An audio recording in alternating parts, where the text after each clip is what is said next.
Langit sore menggantung kelabu saat mobil hitam berdebu berhenti di depan sebuah bangunan tua berlantai 3.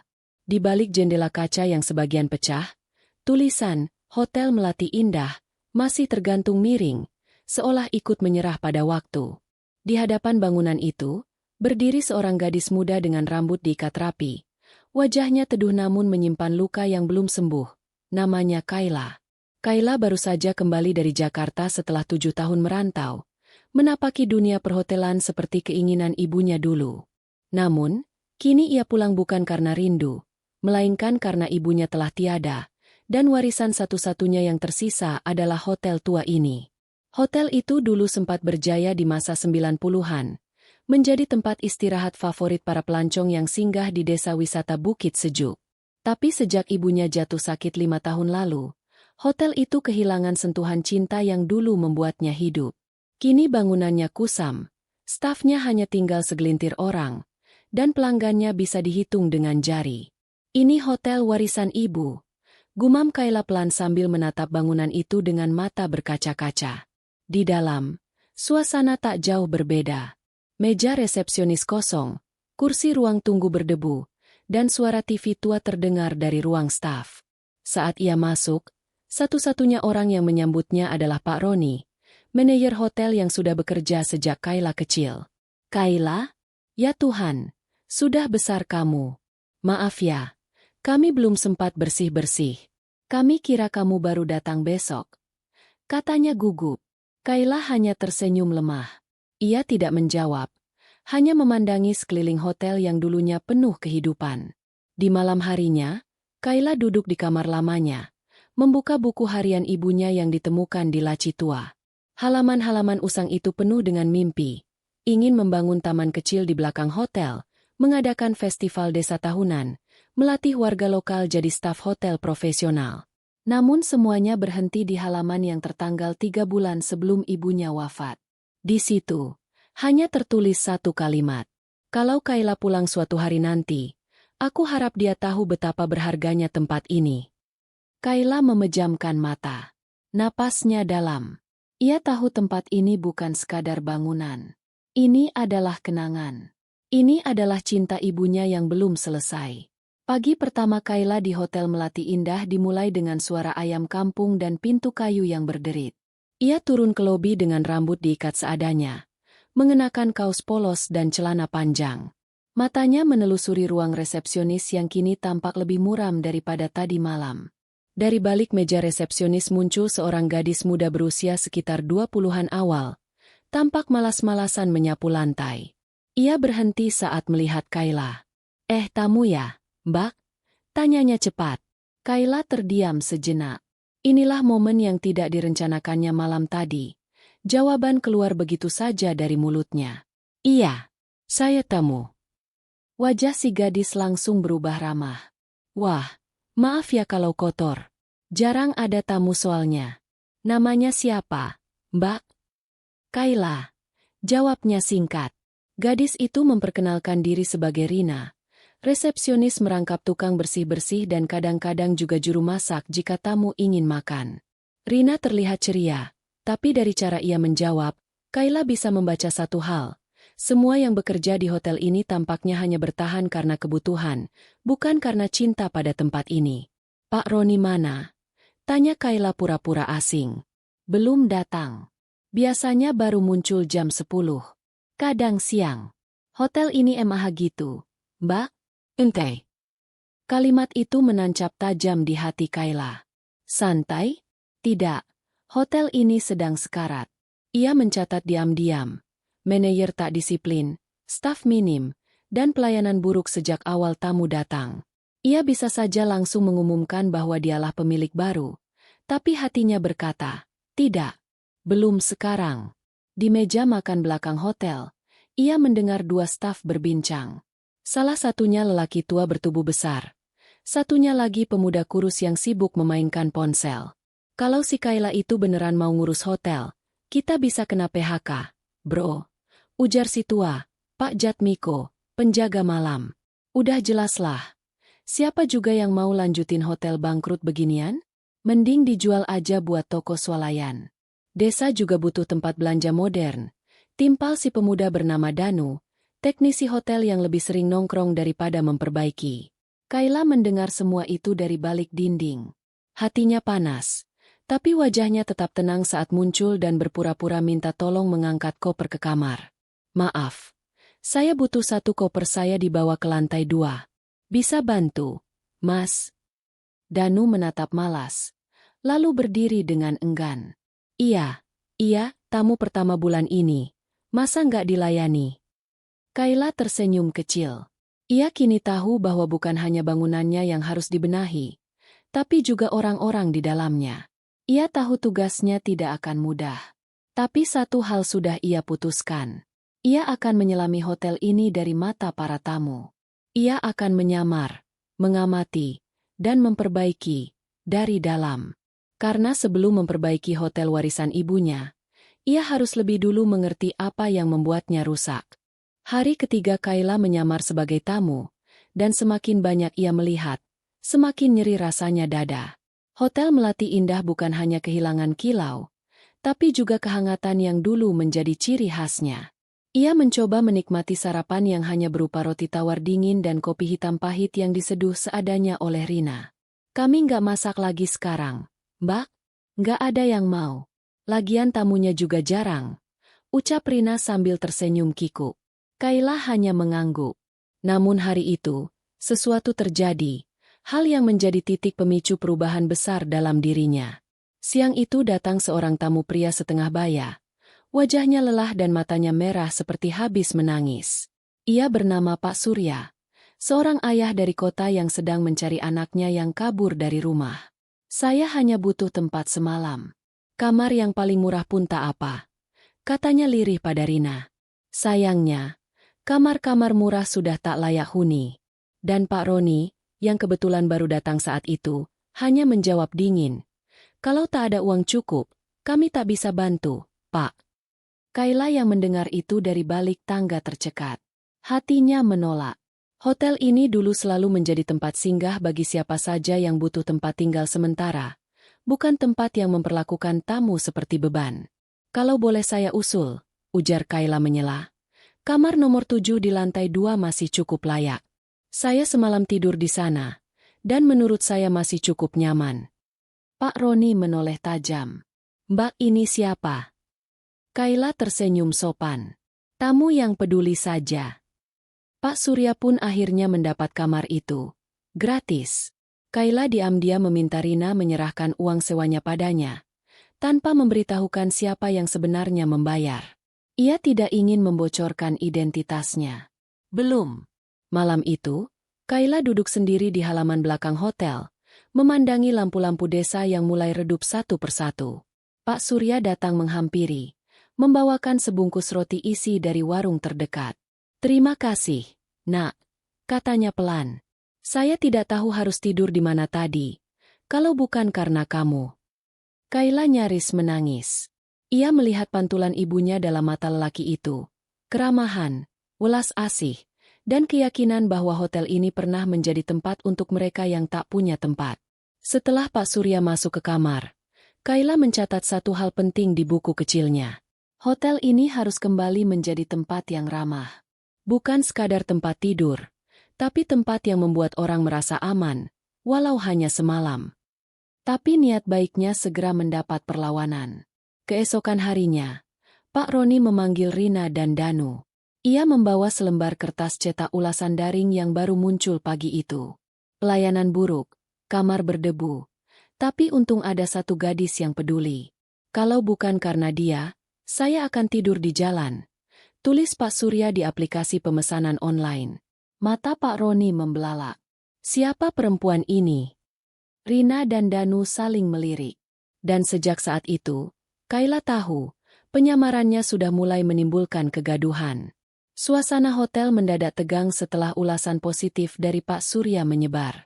Meski ulasannya menyentuh hati dan membawa cahaya kecil bagi reputasi hotel, bagi Pak Roni, itu adalah ancaman yang mengusik zona nyaman yang sudah ia pertahankan bertahun-tahun. Siapa perempuan itu? Tamu baru yang sok tahu. Geramnya saat rapat kecil yang hanya dihadiri dirinya, Rina, Danu, dan Pak Jatmiko di ruang belakang. Rina mengangkat tangan setengah hati. Namanya Kayla. Pak, dia check-in tanpa reservasi. Saya nggak curiga apa-apa. Dia sopan, ramah, dan ya, bantu-bantu juga kadang. Pak Roni menatapnya tajam. Bantu-bantu? Ini hotel, bukan tempat kerja bakti. Danu menyela sambil memainkan ponselnya. Gue lihat dia kemarin bersihin kursi di lobi. Katanya kotor. Kayak yang punya hotel aja. Heh. Ucapan itu membuat Pak Roni terdiam. Wajahnya berubah kaku. Ia mulai merasa tidak nyaman. Nama, Kayla, seperti menggema di kepalanya. Kayla, anak Bu Ratna? Mustel. Dia di Jakarta. Sementara itu, Kayla sedang di kamar lantai 2, merapikan catatan kecilnya. Ia sudah mulai menyusun rencana perbaikan kecil. Pengecatan ulang dinding lobi, membersihkan ruang tamu, memperbaiki pencahayaan kamar. Tapi ia tahu semuanya akan sia-sia kalau manajemen tetap seperti ini. Pagi harinya, ia pura-pura menyapa Pak Roni di lobi, yang sedang sibuk menelepon seseorang. Selamat pagi, Pak. Ucap Kayla dengan nada tenang. Pak Roni menatapnya dari ujung kepala. Senyumnya kaku. Pagi, Mbak. Kayla, ya. Kayla mengangguk. Kalau boleh tahu, Mbak kerja di bidang perhotelan juga ya? Tanyanya, mencurigai. Kayla tersenyum. Pernah, Pak, di Jakarta. Jawaban itu cukup untuk membuat Pak Roni semakin gelisah. Ia segera mencari file lama di gudang kantor kecil hotel, dan benar saja. Ada satu surat dari almarhumah Bu Ratna, ditujukan kepada Kayla. Surat wasiat itu menyatakan Kayla sebagai pemilik sah hotel ini. Pak Roni memucat. Ia menatap surat itu seperti hantu dari masa lalu. Jika Kayla benar-benar kembali untuk mengambil alih, maka semua yang selama ini ia lakukan, markup pengeluaran, kecurangan dalam laporan bulanan, hingga menyewakan kamar hotel untuk kepentingan pribadi, akan terbongkar. Malam itu, Kayla berjalan ke dapur dan mendapati Rina sedang menyapu sambil bersenandung kecil. Rina, sapanya pelan. Kamu betah kerja di sini? Rina menoleh kaget. Ya, kadang nggak juga, Mbak. Tapi susah cari kerja di desa. Kalau aku bilang, hotel ini bisa berubah, jadi tempat yang lebih baik, kamu mau ikut bantu? Rina ragu, lalu mengangguk pelan. Kalau Mbak Kayla yang pimpin, mungkin saya mau. Kayla tertegun. Kenapa kamu sebut nama itu? Rina langsung menutup mulut. Maaf, saya cuma nebak. Beneran. Tadi Pak Jatmiko nyeletuk katanya jangan-jangan Mbak Kayla itu anaknya Bu Ratna. Saya nggak tahu apa-apa. Kayla tersenyum kecil. Tapi kini ia tahu, penyamaran ini tak bisa bertahan lama.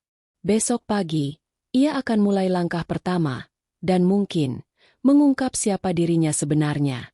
Keesokan paginya, langit mendung menaungi Hotel Melati Indah. Tapi bagi Kayla, ini bukan hari yang suram. Justru ini adalah hari pertamanya memulai perubahan secara nyata. Ia berdiri di depan papan nama hotel yang sudah usang. Catnya mengelupas, huruf-hurufnya pudar.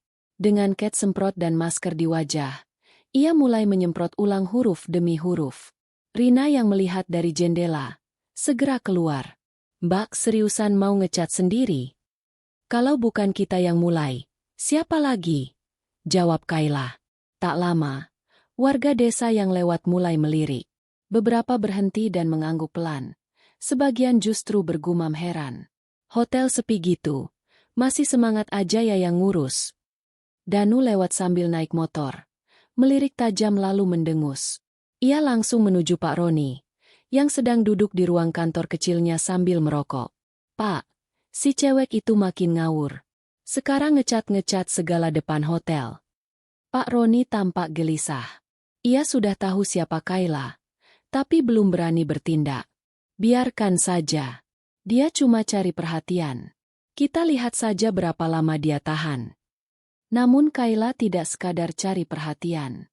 Ia mulai menyusun perubahan kecil. Menyusun jadwal piket harian untuk kebersihan hotel. Menyingkirkan perabot rusak dari kamar-kamar dan menyimpan di gudang. Membersihkan lobi dan memasang tanaman hias kecil. Saat itu, ia masih menyamar. Tapi semua perbuatannya mulai menggoyahkan sistem malas dan bobrok yang selama ini nyaman di bawah bayang-bayang Pak Roni. Di sela aktivitasnya, Kayla juga mencetak brosur baru. Ia menggunakan koneksi internet desa dan mencetaknya di toko fotokopi terdekat. Judul besar tertulis di atas brosur. Hotel Melati Indah, kembali menyambut Anda dengan senyum dan hangatnya kenangan lama. Brosur itu ia titipkan di warung makan, pos ronda, hingga kantor desa. Tak lama kemudian, datang 2 tamu baru. Pasangan muda yang ingin stay cation sederhana di desa. Rina menyambut mereka dengan gugup. "Mbak, Mas, selamat datang di Hotel Melati Indah. Kamar sudah dibersihkan. Sarapan bisa disiapkan besok pagi." Kayla diam-diam mengawasi dari belakang. Ia melihat semangat baru dalam diri Rina, dan itu cukup membuatnya yakin. Satu orang bisa menyalakan api di tengah dinginnya apatisme. Tapi tentu saja, perubahan kecil ini tak membuat semua orang senang. Pak Roni memanggil Danu malam itu. "Gue nggak bisa biarin ini lama-lama. Kalau si Kayla ambil alih, gue bisa dilaporin ke polisi." "Terus, kita harus apa?" tanya Danu. Pak Roni tersenyum dingin. "Kita harus kasih pelajaran.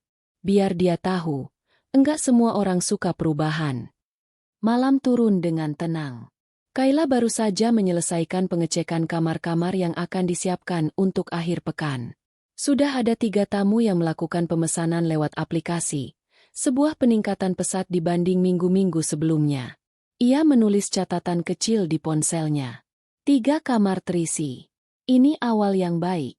Perlu disiapkan menu sarapan, sabun, dan air galon tambahan. Namun tepat pukul 2 dini hari, bau menyengat membangunkannya. Ia keluar kamar dan melihat asap mengepul dari dapur belakang.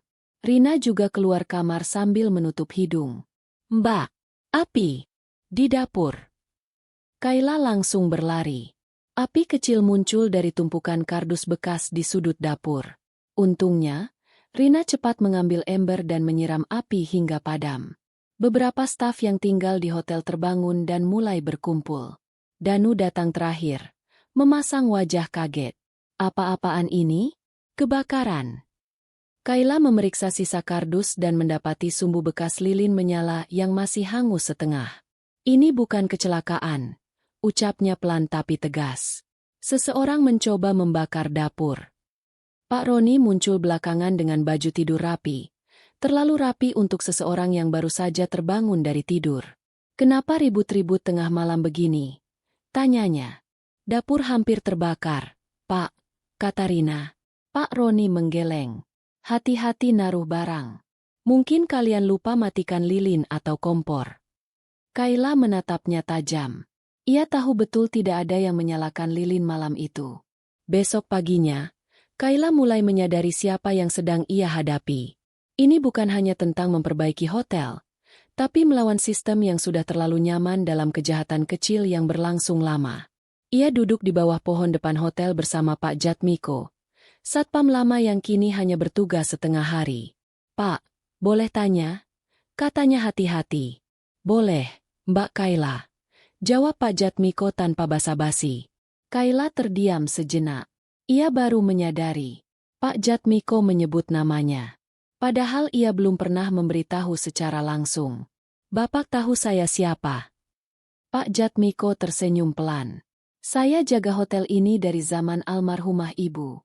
Saya tahu siapa Mbak Kayla. Saya hanya tunggu Mbak bicara duluan." Kayla terharu. "Lalu kenapa Bapak diam saja?" "Karena saya mau tahu, apakah Mbak Kayla pulang sebagai pemilik, atau hanya sebagai anak yang ingin bernostalgia. Tapi dari yang saya lihat belakangan ini, Mbak datang untuk memperjuangkan hotel ini lagi." Kayla mengangguk. "Saya datang untuk menyelamatkan tempat ini, Pak. Tapi saya tidak bisa sendiri." Pak Jatmiko menepuk bahunya. "Kalau begitu, mulai besok, saya kembali jadi satpam penuh. Dan saya akan pasang kamera di dapur belakang. Kita cari tahu siapa yang main kotor." Hari demi hari, Kayla mulai membangun kembali kepercayaan staf yang baik. Rina, Pak Jatmiko, Bahkan dua pekerja kebersihan yang dulu hampir keluar kini mulai rajin kembali. Tapi di sisi lain, Danu dan Pak Roni merancang langkah berikutnya. Kita gagal buat dia takut, kata Pak Roni dengan nada rendah. Sekarang waktunya kita balikan semua ke dia. Kalau dia benar anak Bu Ratna, kita buat seolah-olah dia ingin rebut hotel ini dengan cara curang. Aku masih punya dokumen lama yang bisa dimanipulasi. Danu terkekeh. Kalau bisa bikin dia dituduh penipu, nama dia hancur total. Dan malam itu, saat Kayla tertidur setelah hari yang panjang, seseorang menyelinap ke ruang kantor. Komputer hotel dinyalakan secara diam-diam. File dan dokumen diubah. Surat warisan dihapus. Perang dingin sudah berubah jadi sabotase penuh. Pagi itu, suasana hotel terasa ganjil. Kayla yang biasanya disambut dengan senyum kecil dari staf, kini mendapati tatapan curiga dari beberapa orang. Rina bahkan menghindari kontak mata. Di meja resepsionis, Danu sudah berdiri sejak pagi, membawa map coklat tebal yang tampak resmi. Saat Kayla lewat, ia tersenyum licik. Pagi, Mbak Kayla. Atau lebih tepatnya, calon penipu hotel? Kayla berhenti. Matanya menyipit. Apa maksudmu? Danu membuka map dan menunjukkan fotokopi surat yang dimodifikasi. Surat itu adalah versi palsu dari surat warisan. Di dalamnya tertulis bahwa Kayla tidak memiliki hak atas Hotel Melati Indah karena telah menolak tanggung jawab secara lisan pada tahun lalu. Tanda tangan Bu Ratna pun terlihat kabur. Seperti hasil edit digital yang dikerjakan tergesa-gesa. Ini surat dari ibu kamu, ujar Danu. Dan katanya, kamu bukan lagi ahli waris sah. Jadi semua ini, perubahan, brosur, bahkan tindakan kamu ikut campur manajemen, sebenarnya bisa kami laporkan sebagai penipuan. Kayla terdiam. Matanya menatap surat itu, mengenali font dan tata letaknya yang tidak sesuai.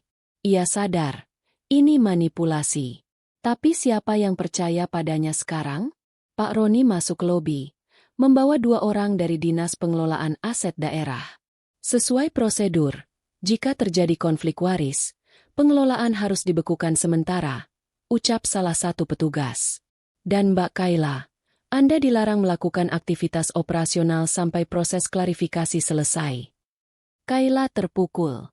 Ia berjalan ke belakang hotel, duduk di tangga dapur, mencoba menahan amarah dan air mata.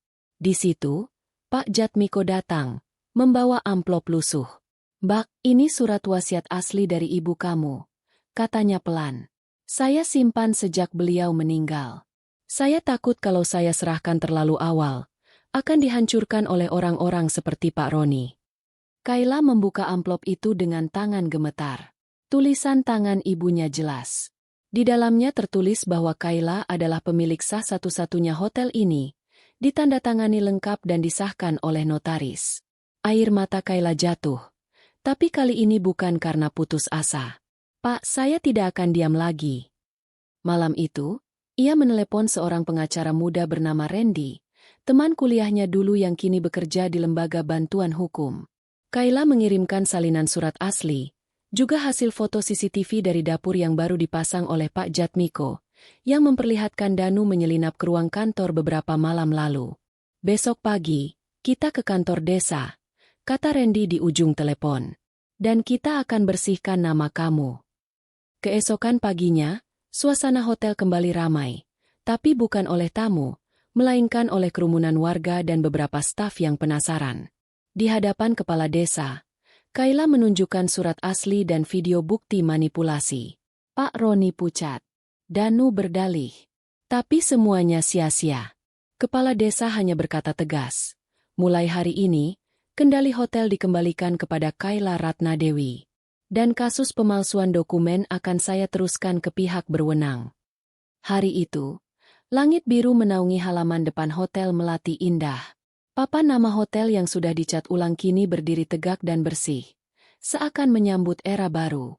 Kayla berdiri di depan seluruh staf hotel. Rina, Pak Jatmiko, dua petugas kebersihan, bahkan beberapa warga desa yang sebelumnya cuek, semua hadir. Tapi dua wajah tak lagi terlihat. Pak Roni dan Danu, yang telah resmi dilaporkan dan sementara waktu tidak diperbolehkan mendekati area hotel. Saya bukan datang ke sini sebagai orang kaya, ucap Kayla dengan suara lantang. Saya datang sebagai anak dari Bu Ratna yang ingin melanjutkan mimpi ibunya. Mimpi tentang hotel kecil yang hangat, yang membuat orang pulang bukan karena mewah, tapi karena nyaman.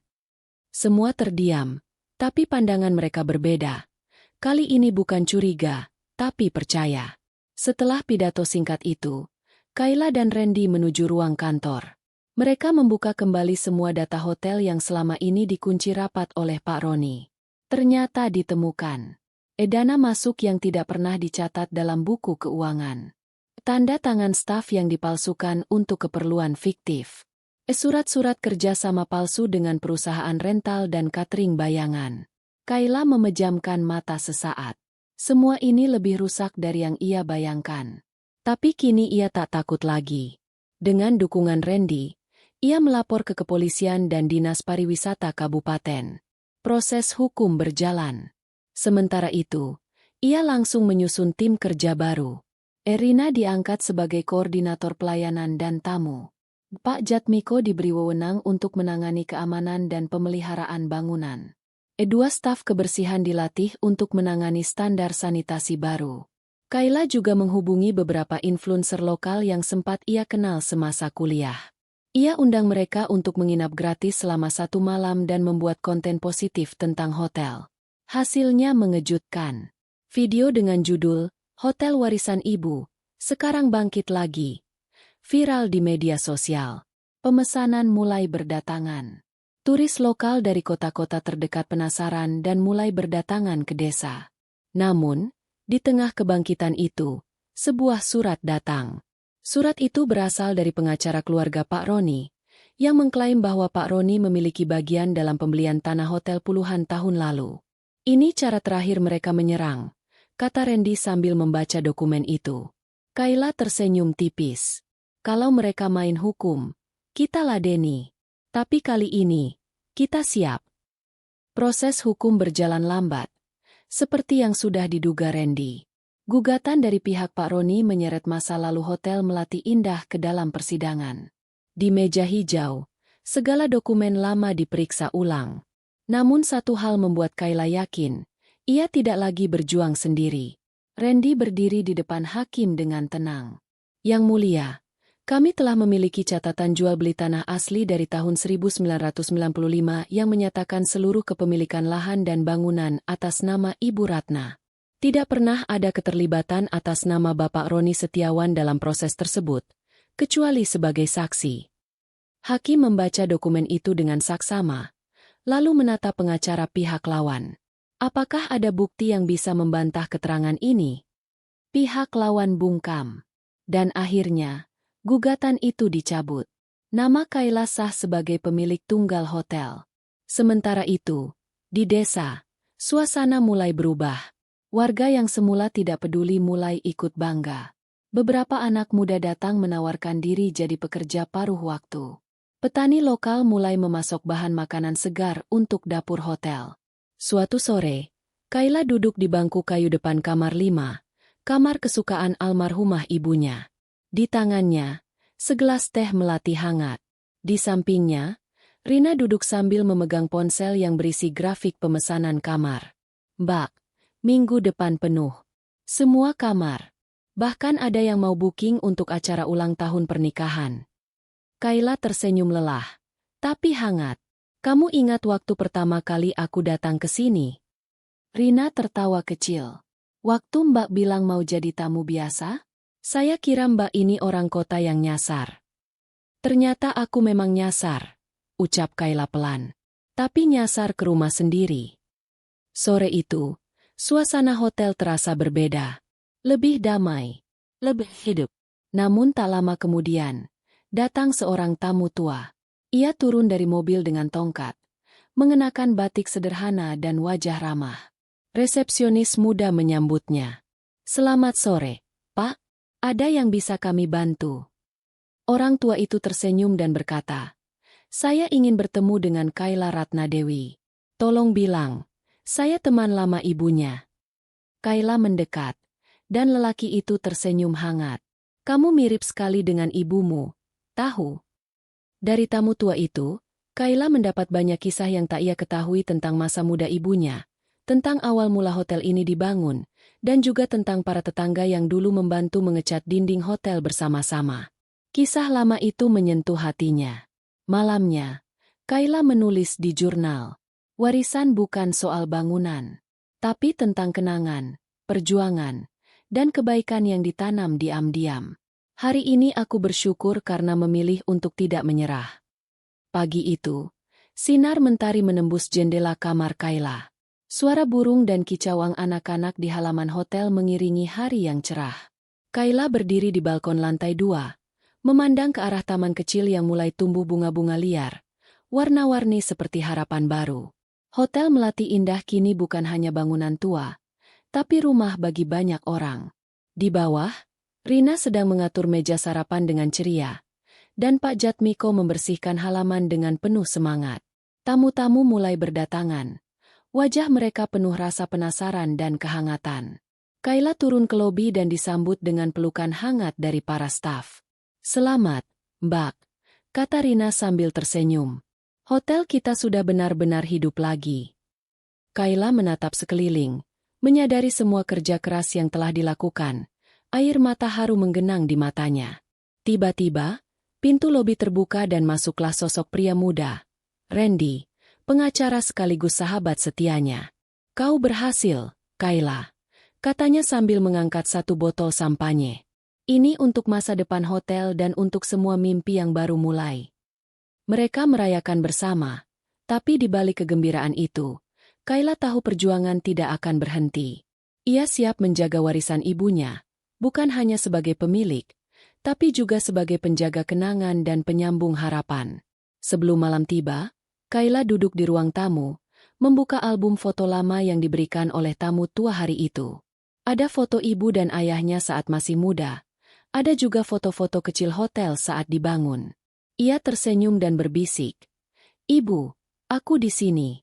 Aku menjaga semuanya." Hotel Melati Indah kini menjadi saksi bisu perjuangan, pengorbanan, dan cinta seorang gadis yang memilih menyamar sebagai tamu biasa untuk mengubah nasib sebuah rumah yang penuh kenangan.